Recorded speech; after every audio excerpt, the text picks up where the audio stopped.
La fille se cache difficilement dans le conduit d'aération. Un tigre affamé depuis 14 jours rôde sous ses pieds. Le conduit lisse et vertical n'offre aucune prise, elle commence à glisser. Au moment où le tigre s'apprête à partir, une goutte de sueur coule le long du conduit et tombe au sol. Le tigre affamé lève immédiatement la tête vers le conduit. Une véritable scène de prédation se joue. L'instinct de survie décuple les forces de la fille.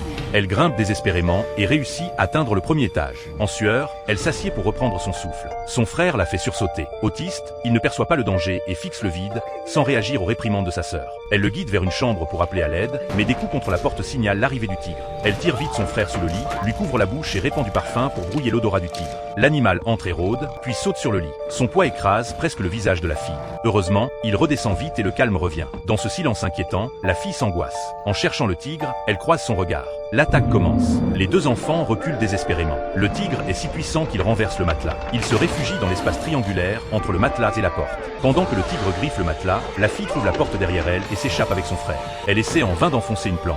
Son frère se met à hurler pour le petit déjeuner. Elle lui donne du chocolat pour le calmer. Elle trouve aussi de la viande fraîche, y cache des somnifères et la donne au tigre, mais sans effet. Le tigre attaque à nouveau. Elle se réfugie avec son frère dans une autre pièce. Une nouvelle crise du garçon attire le tigre. La porte fragile ne résistera pas longtemps. Elle saisit une arme de fortune et se cache avec son frère dans une petite armoire. Grâce à son odorat, le tigre les retrouve.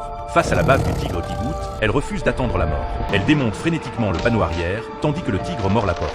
Dans cette course contre la mort, elle ouvre le mur juste à temps et pousse son frère dans le couloir, mais le tigre lui blesse la jambe. Le tigre bondit et rugit à moins de 10 cm du visage du garçon. Elle traîne sa jambe blessée et tire son frère dans le bureau de leur beau-père.